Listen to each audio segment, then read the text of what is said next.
When adjusting the push rods, I use a little bit of whiteout. Make a mistake on documents, you can white it out. I put a dot on a push rod.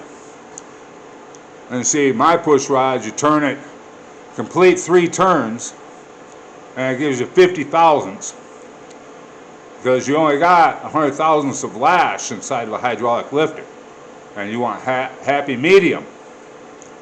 So you wait for bleed down on your lifter so you don't punch a valve through the top of your piston trying to turn that back tire. And I used to, and had a lot of friends that used to back in the day, would bump the starter. Well, one of my buddies found out the hard way, put a valve through the top of his piston because he didn't let it bleed down.